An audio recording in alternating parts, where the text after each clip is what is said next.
नमस्कार दोस्तों। मानव जब जोर लगाता है पत्थर पानी बन जाता है, विपदाएं दूध पिलाती हैं, लोरी आंधियां सुलाती हैं। क्या नहीं कर सकते आप काफी बार कमेंट करते हैं, दादाजी आर्थिक स्थिति मजबूत कैसे करें, दादाजी गरीबी से बाहर कैसे आए, दादाजी नया बिजनेस कैसे करें।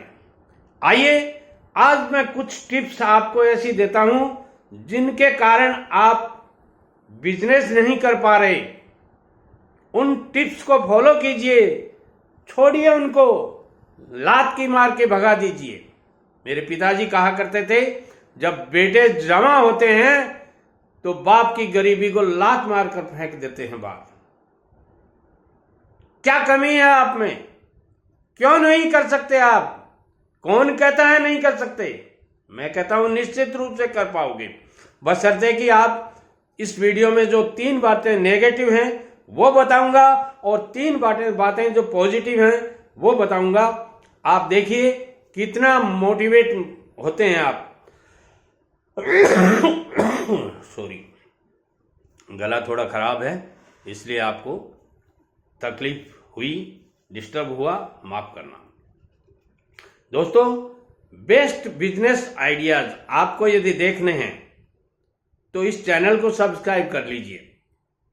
YouTube पर आप सर्च करेंगे, गूगल पर आप सर्च करेंगे तो जब पहले पन्ने पर आपको जिसका नाम आए उसके वीडियो देखा करें, चाहे वो एसएन शर्मा हो, चाहे वो कोई और हो। आपने 10 पन्ने पलट दिए और फिर भी नाम नहीं आया तो देखने से कोई मतलब नहीं है। क्यों? कि जो बोलता है वो बिकता है, और जो बिकता है वो वैल्यू देता है, और जो वैल्यू देता है वही कमा के खाना सिखाएगा। दोस्तों, अनुभव की बातें हर आदमी के पास नहीं मिलती। कुछ बच्चे मेरे को, मैं कमेंट जब आते हैं तो मैं, क्योंकि 73+ हो गया तो अब वो आदत ही हो गई, जो भी आते हैं वो 60 से नीचे के होते हैं, और 60 से नीचे के होते हैं उनको मैं बच्चे की संज्ञा में ही ले लेता हूँ, क्योंकि मेरे फॉलोअर्स मुझे हार्डली बड़ा रिगार्ड करते हैं और मैं उनका आभारी हूँ।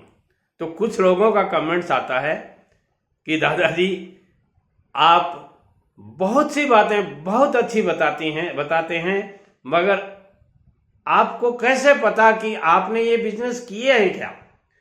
दोस्तों, मैं आपको एक गूढ़ रहस्य की बात बताता हूं।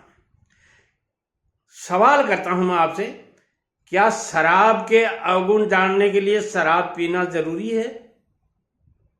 कमेंट कीजिएगा एक। यदि है तो फिर मेरे लिए भी सारे बिजनेस करने जरूरी हैं, और जितने बिजनेस के नाम मैं बताता हूं आपको वीडियोज में, क्योंकि हर दिन मैं 3 बिजनेस तो बताता ही हूं। 3 क्यों बताता हूं? कि पहला बिजनेस आपको नहीं जचे, कोई बात नहीं, दूसरा बिजनेस आपको जच जाएगा, क्योंकि आप बड़े बाप के बेटे हो, छोटे बाप के बेटे के बिजनेस भी मेरे को बताना पड़ता है। तो और कुछ माताओं और बहनों के लिए भी बिजनेस आइडियाज देने पड़ते हैं। तो सबके एक चैनल पे एक वीडियो में सारी बातें नहीं बताई जा सकती, इसलिए मैं कहना चाहूंगा आपके लायक जो वीडियो हो वो आप देखिएगा। आपके लायक नहीं हो, जो वीडियो आपके लायक नहीं हो, संबंधित जिस आदमी के लायक हो उसको भेजिएगा। बहुत से बच्चे बेरोजगार बैठे हैं, क्यों? मोटिवेट नहीं है, घर वाले मोटिवेट करते नहीं, और घर वालों में एक कमी होती है। मेरे साथ बीता है ये। जब मैंने शुरुआत में ठेकेदारी की थी तो मेरे चाचा जी थे, आज तो वो नहीं रहे, मगर अभी 2 साल पहले एक्सपायर हुए हैं। उन्होंने मेरे को कहा था, तू ठेकेदारी कर लेगा? मैंने कहा क्यों नहीं कर पाऊंगा, मेरे को 8 साल का अनुभव है। मैं 8 साल तक मैंने किसी प्राइवेट कॉन्ट्रैक्टर के यहाँ, गवर्नमेंट कॉन्ट्रैक्टर के यहाँ सर्विस की है, और वहाँ सुपरवाइजन का काम किया है मैंने, क्यों नहीं कर लूंगा? बोले तेरे को जांगिया बांधना नहीं आता। जांगिया जानते हो? नहीं जानते। आजकल पेंटी जिसको कहते हैं, अंडरवियर्स जिनको कहते हैं, बोले हमारे टाइम में जांगिए के ये बेल्ट वगैरह नहीं होते थे, नाड़ा होता था रस्सी का, तो बोले तेरे को जांघिया बांधा हुआ तेरा 6 महीने तक टिकता नहीं, सुबह बांधता है, दोपहर में खुल जाता है, फिर दोबारा टाइट करता है, और तूने गांव वालों को कह दिया कि मैं जो वाटर टैंक बनाऊंगा उसमें बिना टूटी के यदि पानी निकल जाए 1 बूंद तो मैं 1000 रुपये दूंगा। मैंने कहा हाँ, गारंटी दी है मैंने। तो बोले किस बिहाफ पे दे दी? मैंने कहा मेरे नॉलेज के बिहाफ पे। और दोस्तों मैंने उन चाचा जी को कैसे जैसे राजी किया कि मेरा वो कॉन्टेक्ट वो सफल होने दें, नहीं तो वो गांव वालों से कह के कैंसिल करवा रहे थे कि ये क्या बनाएगा, हमारा जाया हुआ छोरा है, हम तो ब्राह्मण आदमी हैं, हमें क्या पता बिजनेस कैसे किया जाता है, ठेकेदारी कैसे की जाती है, ये तो बाहर रहने लग गया ना, तो इसलिए वो थोड़ी ऊंची बातें करने लग गया। और दोस्तों मैंने वहीं चाचा जी के सामने केवल 39 दिन में 49 डेज में एक वाटर टैंक बना के खड़ा कर दिया गांव में, और गांव वालों की पानी की समस्या को खत्म कर दी। और आज तक मैं 74 साल का हो गया, और ये बातें जो मैं बता रहा हूँ आपको ये 1982 की बात है, 1981 या 82 की बात है। तो तब से लेके अब तक वो वाटर टैंक अभी तक खड़ा है, जिसको हौज बोलते हैं, वो आज तक खड़ा है। और मैं जब गांव में जाता हूँ ना तो उन चाचा जी को जहाँ भी वो होते हैं, यानी आज परमात्मा के पास में, मैं उनको कहता हूँ चाचा जी धन्यवाद, आपने मुझे उस समय यदि इतनी कड़वी बात नहीं कहते तो मैं ये टैंक इतना मजबूत नहीं बना पाता। दोस्तों अपने लोग आपको वो डिमोटिवेट करेंगे, क्योंकि उनको ये अंदेशा रहता है कि बच्चा है, छोटा है, क्या पता ये कहीं कुछ गड़बड़ कर देगा। तो अपन साधारण स्थिति के आदमी हैं, गरीब आदमी हैं, इतना पैसा कहां से लाकर इसका खर्चा पूर्ति करेंगे, इसलिए वो आपको डिमोटिवेट करते हैं। उसका कारण सिर्फ और सिर्फ यही है, जब भी आप अपने पिताजी के पास बैठते हैं और उनसे बात चलाते हैं कि पिताजी मैं सर्विस नहीं लगी मगर कोई छोटा सा बिजनेस कर लूं, तो वो सीधे आपके अंदर उछल के आएंगे, अरे तू बिजनेस कर लेगा, वो बढ़िया क्या करेंगे फिर। तो मेरे जैसा आदमी तो कह देता था, क्यों बनियों की बपोती में लिखा हुआ क्या बनिया ही बिजनेस करेंगे। अरे बनिया आजकल जूते बेच रहे हैं, ध्यान से सुनिएगा, बनिए को शर्म नहीं आती कि मैं ये बिजनेस नहीं करूं। जब उनको दिखा कि फुटवियर्स में या शूज में अच्छी कमाई है, 25-25, 30-30%, हाँ मैं सही कह रहा हूं, तो उन्होंने वो तेल लून वाला बिजनेस बंद कर दिया और बहुत बड़ा नाम लिख दिया, Agarwal showroom, Agarwal shoes showroom, फलाना राम शोरूम। एक हमारे शेखावाटी में एक चमड़िया गोत्र होती है, कोई सुना है, उनकी कोई लोकोक्ति है, दंत कथा हो सकती है कि वो जब देश में अकाल पड़ गया तो दूसरे प्रदेश में, जिसको अपन कहते हैं राजस्थान से आसाम चले गए, तो वहां चले गए और वहां कोई बिजनेस नहीं मिला, तो वहां भी अकाल था।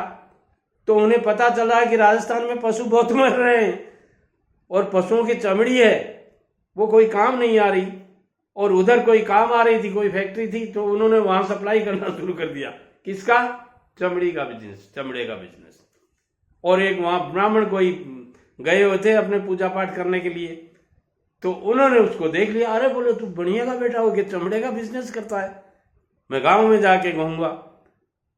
तो बढ़िया समझदार होता है, उसने 10 का नोट टिकाया, पंडित जी को प्रणाम करके, ये लीजिए पंडित जी, और गांव में ये बातें मत बताइएगा। आप पंडित जी को तो 10 का नोट मिल गया, उस समय 10 के नोट की बहुत वैल्यू होती थी, इसको भी मैं घूस ही कहूंगा। और घूस से तो आजकल तो आप जानते हो, लोग तो भगवान को ही नहीं बख्शते। है महाराज, बालाजी महाराज मेरी शादी हो जाए, मैं तेरी सवामणी कर दूंगा। उनको ये पता नहीं बालाजी ने खुद ने शादी नहीं की, तेरी क्या करवा देंगे, मगर करते हैं लोग। अगले की श्रद्धा है, और श्रद्धा के साथ मैं मजाक नहीं कर रहा, सत्य बात है ये। अपनी श्रद्धा के ऊपर आप जो भी कहे वो सब सही है। तो अब वो बढ़िया बड़ा सेठ हो गया, धीरे धीरे चमड़ा का व्यापार खूब चलने लग गया, इधर से उधर इंपोर्ट एक्सपोर्ट सब कुछ करने लग गया, बड़ा काम हो गया, कई ब्रांचें खोल ली। और 10 साल बाद में वो धन्ना सेठ बन के गाँव में आ गया और गांव में उनके स्वागत में बहुत अच्छी सभा की गई और उसने कहा भाई गांव में कुआं बनवाऊंगा, बावड़ी बनवाऊंगा। पहले यही होता था, तो लोगों ने स्वीकृति दे दी। तो वो पंडित जी खड़े हुए, बोले बता दूं क्या? सभा में से बैठे हुए खड़े हुए, बता दूं क्या? तो वो बढ़िया समझ गया कि ये पंडित जी अब बताएगा, तो इससे पहले अपन ही बता दें, क्योंकि इसको कितने दिन रोकेंगे। जब अपन यहाँ कुआं खुदवा रहे हैं तो 3-4-6 महीने लगेंगे, तो ये तो बताएगा। तो जब बताएगा तो मेरे मुंह से कही हुई बात ज़्यादा सही होगी। तो उसने बढ़िया ने कहा कि पंडित जी महाराज प्रणाम करता हूँ आपको, आज तक आपने इस बात को दबाए रखा 10 साल तक। यानी बढ़िया ने 10 रुपये दे करके उस पंडित को 10 साल के लिए बेवकूफ़ी का दर्जा दे दिया कि आपने मेरे 10 रुपये लेने के बाद में उस घूस के कारण आपने मेरी इस बात को दबाए रखा। मगर आज मैं करोड़पति नहीं अरबपति हूं और आप यही तो कहेंगे कि ये बढ़िया होके चमड़े का बिजनेस करता है और मैं करता हूं, कोई शर्म की बात नहीं है, पैसा कमाया है, चमड़े का बिजनेस करने में क्या दिक्कत है? और लोगों ने तालियां बजा दी, वाह वाह वाह वाह, देखो एक आदमी साधारण गांव से निकल के चमड़े का बिजनेस करके अरबपति बन गया, करोड़पति बन गया। तो दोस्तों, जब आपके पास में पैसा आ जाएगा, आपकी जेब में पैसा आ जाएगा, आपके बैंक अकाउंट में पैसा आ जाएगा, ये सारी बातें जो आपको अभी बहुत छोटी छोटी बातें हैं ये, मगर आपको बहुत बड़ी बातें लग रही हैं। मैं बड़े बाप का बेटा हूं। अरे भाई, बड़े बाप का बेटा तो आप तभी होगे ना जब बाप आपको ये कहेगा कि हाँ मेरा बेटा बड़ा है। अब बाप को कोई पूछता है क्या करता है तेरा बेटा, तो आप बाप कहता है कुछ नहीं करता जी, वो तैयारी कर रहा है, मुझे तो पता नहीं, मैं तो कुछ जानता नहीं हूँ, कम पढ़ा लिखा आदमी हूँ, और वो मुझे कहता है तैयारी करा। तो दूसरा बाजू वाला कहता है मेरा बेटा 21 साल की उम्र में कमाने लग गया था, उसके 12 14 साल के बच्चे हो रहे हैं और तेरा बेटा अभी तैयारी कर रहा है। ये क्या तैयारी हुई? मैं ये नहीं कहता कि नौकरी करने वालों को तैयारी नहीं करनी चाहिए, प्रिपरेशन नहीं करनी चाहिए, सर्विस की इंतज़ार भी करना चाहिए, प्रिपरेशन भी करनी चाहिए, मगर एक वक्त होता है, वहाँ तक आप इंतज़ार कीजिए और समय आने पर छोटी उम्र में, ध्यान से सुनिएगा, छोटी उम्र में जिन लोगों ने पैसा कमाना शुरू किया, थोड़ा थोड़ा पैसा, कुंचुम कुंचुम, हमारे टाइम में एक हीरोइन थी, मुझे वो कहती थी, मुझे याद है कि वो कुंचुम कुंचुम का नाम लिया करती थी, मुझे उस हीरोइन का नाम याद नहीं है, मगर कुंचुम कुंचुम पैसा कमाते हो तो फिर धीरे धीरे वो पैसा इतना बढ़ जाता है कि आप जो बाद में सर्विस क्लास वाले जो आते हैं ना आपके पास में, वो ये बन गया वो बन गया, अरे उनको मिलता क्या है 40,000 रुपये। अरे पकोड़े तलने वाले 60,000 रुपये महीना कमा रहे हैं और कुछ लोग तो लाखों रुपए महीने कमा रहे हैं। और आजकल तो आपने देखा होगा दिल्ली जैसे बड़े शहर में कुछ लड़कियां जो अच्छी एजुकेशन करती हैं, नौकरी नहीं लगी, पकोड़े तलने लग गए, समोसे बेचने लग गए, बहुत कुछ काम कर रहे हैं। एक बार मोदी जी ने कहा था, मैं राजनीतिक आदमी नहीं हूँ, माफ करना, मुंह से नाम निकल गया, तो लोगों ने मजाक उड़ाया था कि पकोड़े तलने के लिए पढ़ते हैं क्या। और आज बहुत से MBA के वो लड़के अच्छा बिजनेस चला रहे हैं, छोटी छोटी स्टॉल लगा करके अच्छा पैसा कमा रहे हैं। तो कोई काम करना, कोई बिजनेस करना कोई बुरी बात नहीं है। आप भी अच्छा सा एक छोटा सा बिजनेस जो आपको समझ में आ रहा हो, जो आपका रुचिकर हो, जिसमें आपका इंटरेस्ट हो। कुछ लोगों को चाय बनाने में भी बहुत आनंद आता है और उनकी शानदार कला होती है वो, और वो धड़ल्ले से कहते हैं मेरे जैसी चाय कोई नहीं बना सकता, तो क्यों नहीं चाय का बिजनेस कर लेते मोदी जी की तरह से। मैं भी कह देता हूँ और एक दिन आप सक्सेस हो जाओगे। एक समोसे वाला आदमी एक MBA वाले लड़के को कहता है कि समोसे बेचने शुरू कर दो, हमारी तरह से अच्छा पैसा कमाओगे। बोले तू कितना कमा लेता है? बोले तुझे क्या मिलता है? बोले मुझे 40,000। अरे बोले बेवकूफ़, मेरे 40,000 के 5 नौकर लगे हुए हैं, सुबह 6 बजे उठते हैं, रात को 11 बजे सोते हैं, 40,000 रुपये देता हूँ। नमस्कार।